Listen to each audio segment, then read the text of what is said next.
제목은 불편한 설교입니다. 불편한 설교. 우리 성도님들이 대표 기도를 하실 때 저를 위해서 기도를 꼭 해주십니다. 담임 목사님께 설교하실 때 그 말씀이 우리에게 위로가 되게 하시고 또 치유가 되게 하시고 소망이 되게 하시고 막 이렇게 기도를 해주십니다. 그럼 저도 아멘 합니다. 그런데 한쪽에서는 비단 이 설교라고 하는 것, 이 하나님의 말씀이라고 하는 것이 위로하고 싸매고 이런 기능만 있는 게 아니거든요.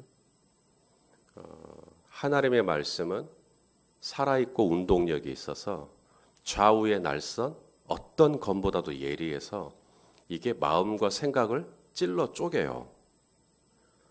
그러니까 우리 성도님들이 저를 위해서 기도할 때 오늘도 담임 목사님이 설교할 때 우리가 찔러 쪼개지게 하소서 이렇게는 기도 안 하시거든요. 그냥 위로받게 하시고 싸매임 받게 하시고 이렇게만 기도하시지 오늘 목사님 말씀이 살아가지고 우리의 영과 혼과 관절과 골수를 찔러 쪼개버리게 하여 주십시오. 이렇게 기도하면 아무도 아멘 안 할걸요 아마. 근데 분명히 말씀에는 그런 기능이 있습니다. 교훈과 책망과 바르게 함과 의로 교육하기에 유익하다. 오늘도 말씀을 통해 우리가 교훈받을 건 교훈받고 책망받을 건 책망받고 그래서 우리가 바르게 똑바로 서게 하여 주십시오. 이것도 분명히 하나님의 말씀이 우리에게 주시는 기능 중에 하나입니다. 그런데 우리는 좀 이건 부담스러운 거예요. 왜냐하면 아프거든요. 관절과 골수가 찔러 쪼개지는 것 같은 그런 아픔이 오는 것은 부담스럽거든요. 그러니 그런 기능이 있음을 알면서도 옆으로 살짝 제껴두고 그저 오늘 말씀을 통해 위로만 받게 하소서, 치유만 되게 하소서. 하지만 우리가 부인할 수 없는 하나님의 말씀의 기능 중에 하나는 우리를 찔러 쪼개기도 한다는 겁니다. 우리를 때리기도 하고요. 예레미야 말씀은 불방망이라고도 표현해요. 불방망이. 그러니까 하나님의 말씀이 떨어지면 우리가 뜨거워져요. 하나님의 말씀이 떨어지면 우리 안에 아픔이 올라올 수도 있는 겁니다. 오늘 이 스데반 집사님이 설교하잖아요. 이 설교 이후에 54절 보실랍니까? 이 54절을 보시면 어떻게 되어 있어요? 그들이 이 말씀을 듣고 마음에 찔립니다. 마음에 찔려요. 이게 불편한 설교죠. 스데반 집사님의 설교도 분명히 하나님께서 주장하시는 설교고 하나님께서 하라 하신 설교고 성령님의 말하게 하심을 따라 선포하고 있는 말씀들입니다. 그런데 이 말씀이 찔립니다. 이 말씀이 이렇게 푹 하고 찔러요. 이것도 은혜입니다. 이것도 은혜예요. 자, 그렇다면 오늘 이 스데반 집사님의 설교가 도대체 뭘 찔렀을까? 스데반 집사님의 설교가 왜 그렇게 부담스럽게 했을까? 세 가지 이유인데요. 우리의 이 죄를 지적하는 겁니다. 죄. 자, 어떤 죄냐면 세 가지인데 첫째는 애굽으로 가고 싶은 죄입니다. 우리의 마음이 늘 애굽을 향해 있어요. 세상을 향해 있어요. 우리의 마음이 그걸 지적합니다.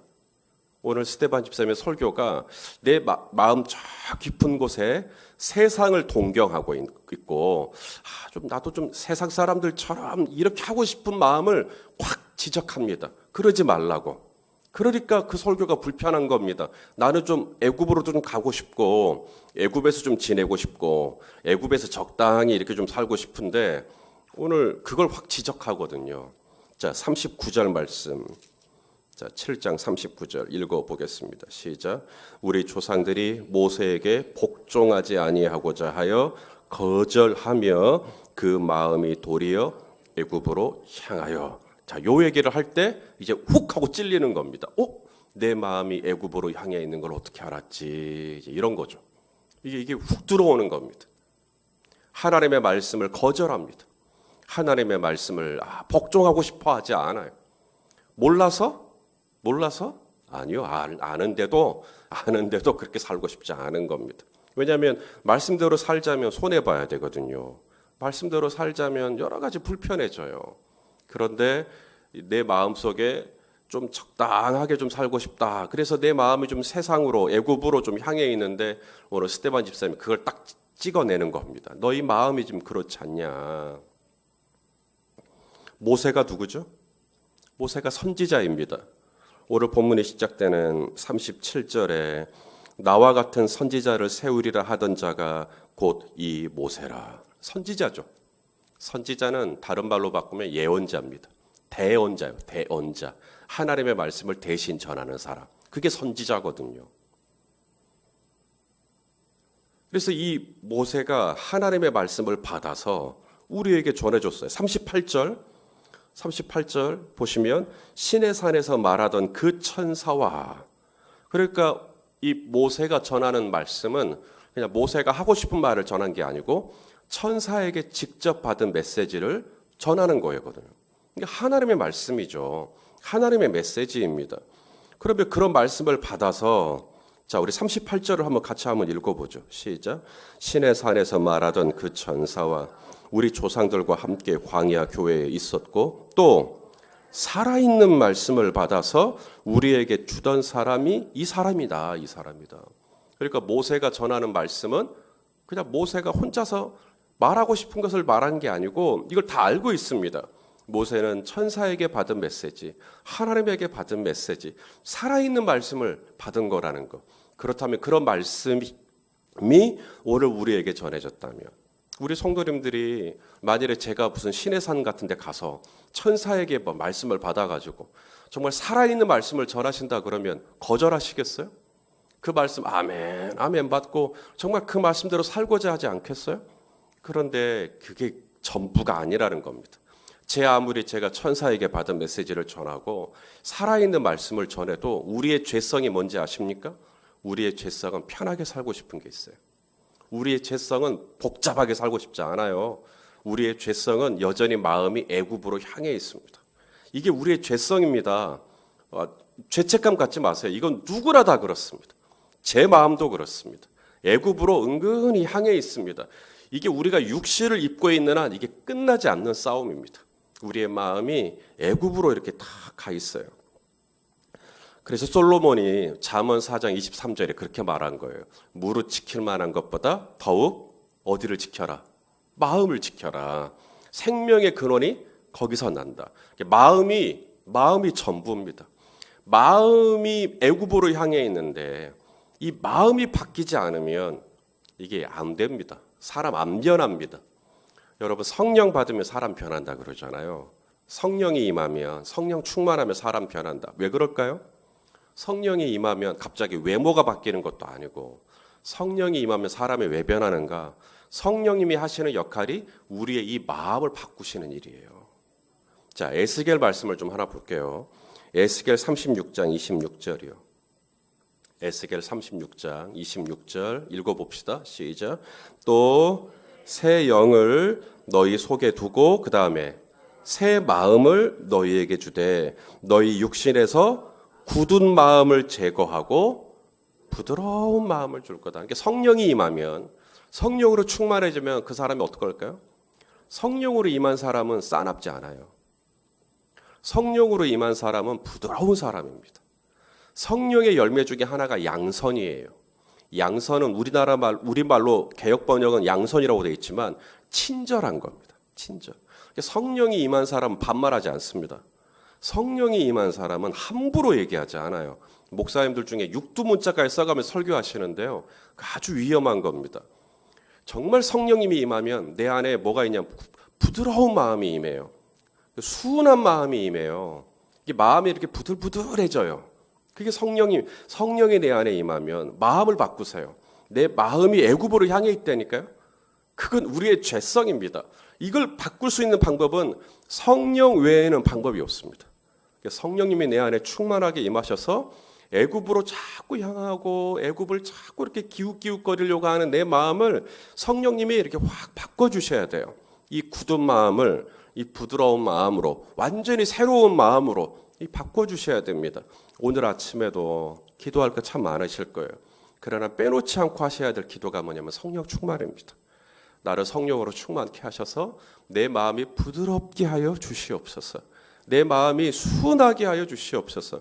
이렇게 하지 않으면 내 마음은 또 어디로 가냐? 내 마음은 또 냅두잖아요. 내 마음을 냅두면 뻔합니다. 내 마음이 가는 곳은 항상 그쪽으로 갑니다. 애굽으로 가요. 애굽으로 가서 또 온갖 또 이상한 생각들을 하게 됩니다. 두 번째, 스데반이 지적한 죄성입니다. 첫 번째는 내 마음이 자꾸 애굽으로 가려고 하는 것을 딱 지적했고요. 두 번째는 이렇게 얘기를 했기 때문에 불편한 거예요. 우리가 어떤 죄성을 가지고 있냐면 보이는 것, 내 눈에 보이는 것에다가 의미를 둬요. 이게 보이지 않으면 안 보이니까 이게 별로 이렇게, 근데 보이면 실제잖아요. 보이는 것. 보이는 걸 좋아해요. 보이는 것. 보이지 않는 가치보다 이 보이는 가치에다가 의미를 부여하려고 하는 그런 죄성이 있어요. 눈에 보이는 돈도 눈에 보이는 거죠. 물질 다 눈에 보이는 거지 않습니까? 세상의 보화 다 눈에 보이는 겁니다. 수치로 환산할 수 있는 거예요. 가치가 딱 나옵니다.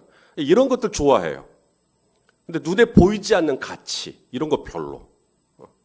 근데 그게 우리 죄성이라 이 말입니다. 자, 44절. 자, 오늘 스데반 집사님이 44절부터 설교가 모세에 대한 이야기를 쭉 하다가 44절부터 장막에 대한 이야기로 확 넘어갑니다. 장막. 하나님이 이스라엘 백성들이 광야를 지날 때 장막을 주셨잖아요. 이 장막에서 만나셨죠. 그래서 회막이라고도 하고 성막이라고도 하고 그래서 이 장막에 대한 이야기가 나오다가 다윗이 하나님의 언약궤를 장막에 모시는 것이 너무 미안하니까 성전을 지어드려야겠다. 하나님께서 안 된다. 그래서 누가 지었어요? 솔로몬이 성전을 지었죠. 자, 그 이야기를 이제 스데반 집사님이 쭉 하시는 겁니다. 왜 갑자기 장막 이야기를 하고 성전 이야기를 할까요? 스데반 집사님이 오늘 공회에 지금 잡혀 있는데 공회에 잡힌 그 죄목이 뭐냐면 성전 모독죄입니다. 성전 모독죄. 자, 사도행전 6장 13절을 보세요. 사도행전 6장 13절을 보시면 이 종교 지도자들이 거짓 증인들을 세워가지고 스데반 집사님을 고소하는 겁니다. 그런데 고소하는 그 거짓 증인들의 내용이 뭐냐면 이 사람이 이 거룩한 곳과 이 거룩한 곳은 성전을 의미합니다. 성전을 모독했다. 지금 그 이야기를 지금 하는 거거든요. 그래서 스데반 집사님이 지금 설교를 마무리하면서 자기가 모독했다고 지금 고소를 당한 이 성전에 대한 바른 입장을 좀 이야기할 필요가 있는 겁니다. 그래서 이제 이야기를 하는 거예요. 하나님은 성전에 계시지만 하나님은 성전에만 계시는 건 아니다. 자, 오늘 그 얘기를 이제 하는 것입니다. 하나님은 분명 성전에 계시지만 하나님은 성전에만 계시질 않는다. 뭐라고 돼 있어요? 49절. 우리 한번 49절 사도행전 7장으로 넘어갑니다. 자, 스데반 집사님이 49절에 이렇게 설교합니다. 시작. 주께서 이르시되 하늘은 나의 보좌요 땅은 나의 발등상이니 너희가 나를 위하여 무슨 집을 짓겠으며 나의 안식할 처소가 어디냐. 그래서 우리가 성전을 짓고 장막 대신에 성전을 짓고 이제 하나님을 거기다 모시는 거예요. 그러면 하나님이 성전에만 계시겠는가? 하나님이 분명 말씀하셨다는 거예요. 다윗을 통해서도 솔로몬을 통해서도 말씀하시기를 하늘이 당신의 보좌고 땅은 당신의 발등상이고 하나님을 가둘 수 있는 곳은 이 땅에 있다 없다? 없다. 하나님을 제한할 수 있는 곳은 없다. 하나님을 묶어둘 수 있는 곳은 없다. 하나님 여기 계세요 라고 할 수가 없다. 하나님은 편재하신 하나님. 그걸 신학용어로 편재하신 하나님. 어느 곳에나 계신 하나님. 우리가 만유의 주제. 이거 다 똑같은 말입니다. 하나님은 어디에나 계신 하나님. 충만하신 하나님. 내가 있는 곳이 항상 하나님 앞인. 이분이 우리 하나님이신데 그 하나님을 어떤 건물을 딱 지어놓고 거기에다가 두려고 하는 시도는 잘못된 거다. 지금 그 얘기를 하는 것입니다. 이 성전을 모독한 것이 죄가 아니라 이 성전에다가 하나님을 가둬놓고 하나님이 여기에만 계시다라고 가르치는 너희의 신학이 잘못됐다. 지금 그 이야기를 하고 있는 거예요. 자, 그러면 사람들은 왜 성전에다가 거기다가 큰 의미를 부여할까요? 이 우리의 죄성에 상관이 있어요. 바로 보이는 것. 성전에 하나님이 계시다 그러면 이 성전이 눈에 보이잖아요. 그래서 이 보이는 것에다가 의미를 두는 것입니다. 그래서 요한복음 4장에 사마리아 여인에게도 너희는 사마리아에서 예배하지만 하나님이 안 받으신다. 하나님은 어디 계신다? 예루살렘에 계신다. 성전에 계신다. 눈에 보이잖아요. 성전이 눈에. 우리의 죄성입니다. 눈에 보이지 않는 것은 별로. 눈에 보이는 걸 좋아해요. 눈에 보이는 걸. 그래서 41절 송아지를 만들죠. 모세가 산에 올라갔을 때 산 밑에서 아론을 주동하여서 송아지를 만들어냅니다. 하나님의 형상을 송아지로 바꿔버려요. 41절 읽어보시죠. 시작. 그때 그들이 송아지를 만들어 그 우상 앞에 제사하며 자기 손으로 만든 것을 기뻐하더니 송아지를 왜 만들었을까요? 왜? 눈에 보이니까요. 이게 우리 죄성이라 이 말입니다. 아무리 사랑합니다 해도요. 사랑합니다 눈에 안 보여요. 돈 한 1억 갖다 주면 사랑하시는구나. 이렇게 된단 말이에요. 우리가 이게 보이는 것에 약해요. 보이는 것에. 그래서 세상으로부터 오는 모든 죄는 육신의 정욕과 그 다음에 안목의 정욕과 이생의 자랑이라 그러는 거예요. 눈에 손에 딱 잡히는 걸 갖다 주면 사람이 흔들립니다. 사람이 흔들려요. 제 아무리 고결하게 산다고, 나는 깨끗하다고, 나는 양심이 순하다고, 그래도 그분 앞에 명품 가방 딱 갖다 주고 명품 가방 안에서 5만 원짜리 다발이 확 나오면 사람 흔들립니다. 그게 인간입니다. 눈에 보이는 송아지가 있는데요. 눈에 보이는 성전이 있는데요. 스테반 집사님이 이걸 설교하는 겁니다. 당신들은 눈에 보이는 것을 너무 좋아한다. 이 얘기를 딱 하니까 이제 듣는 사람이 찔리는 겁니다. 맞아. 나 눈에 보이는 거 되게 좋아하는데. 그러니 불편해지는 겁니다. 그 설교가요. 세 번째 불편하게 한 설교입니다. 어떤 죄성이 있냐면, 자, 정리할게요. 첫 번째 죄성은 뭐죠? 내 마음이 자꾸 세상으로 향하려고 하는 거예요. 세속적이 되려고 하는 거예요. 순간 기도 안 하고 순간 좀 하나님과의 관계가 소홀해지면 내 마음은 저절로 세상 쪽으로 흘러갑니다. 죄 쪽으로 흘러가요. 이 내 마음을 딱 집어내는 이 설교가 불편한 겁니다. 두 번째는 뭐냐면 내 안에 어떤 죄성이 있냐면 눈에 보이지 않는 것보다 눈에 보이는 것에 훨씬 더 의미를 두는 죄성이 있어요. 세 번째 죄성이 있는데요. 과거로부터 배우지 못하는 죄성입니다. 과거로부터 배우지 못하는 죄성이요. 과거에도 그렇게 모세 말 안 듣고, 그렇죠? 과거에도 그렇게 모세 말 안 듣고 하나님이 보낸 선지자들을 핍박하고 예레미야를 죽이려고 그러고. 근데 지금도 마찬가지라는 거예요. 스테반 집사님이. 역시나 지금도 마찬가지다. 너희는 하나도 안 변했다. 지금 그 얘기를 하고 있는 겁니다. 51절 읽어볼까요? 시작. 목이 곧고 마음과 귀에 할례를 받지 못한 사람들아, 너희도 너희 조상들과 같이 항상 성령을 거스르노다. 그러니까 옛날에는 성령을 거스렸는데 지금은 좀 달라졌다가 아니고 지금도 마찬가지다. 하나도 안 변했다. 이스라엘 백성들이 광야를 지나는 중에 불평불만했어요? 안 했어요? 얼마나 불평합니까? 그래서 결국은 가나안 땅에 들어가지 못했죠. 그러면 불평 안 해야죠. 그런데 역시나 지금도 나는 불평해요. 지금도 나는 원망해요. 아간이 하나님의 거니까 여리고 공격할 때 아무것도 취하지 말라 그랬는데 어이구 금덩이가 내 눈에 들어오고 음덩이가 내 눈에 들어오고 신할산 외투가 내 눈에 들어오고 그것 때문에 이스라엘이 패배하고 성경은 말씀합니다. 그런데 우리는 여전히 나도 이것도 갖고 싶고 저것도 갖고 싶고 아직도 못 배운 겁니다.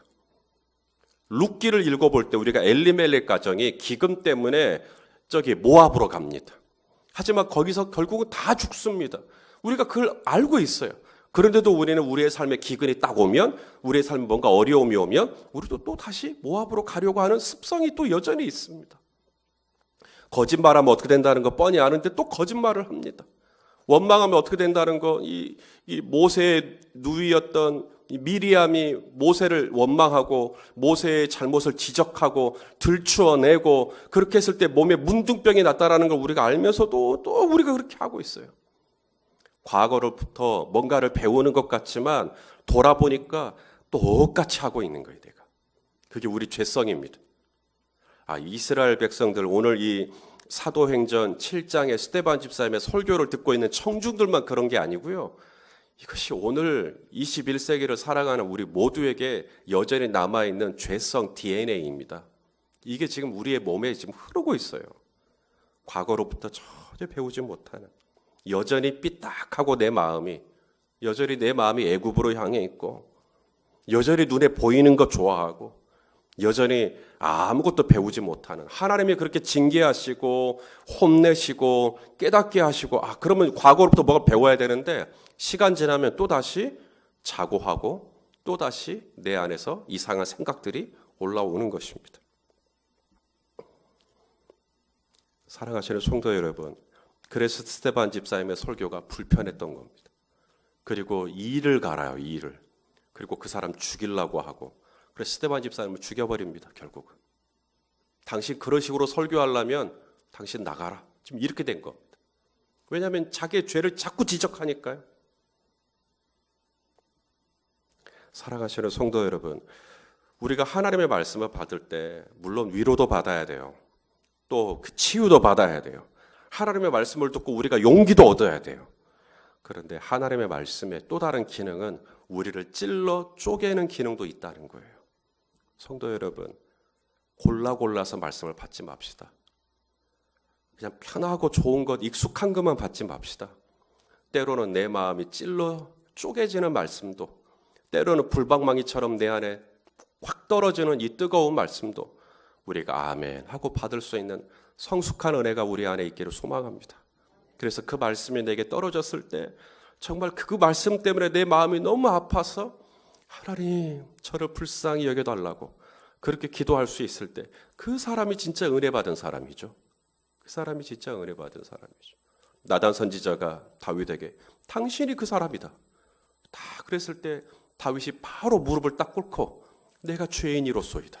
하나님 앞에 마음을 깨뜨리고 기도했을 때 하나님이 다윗을 용서해 준 것을 믿으시죠?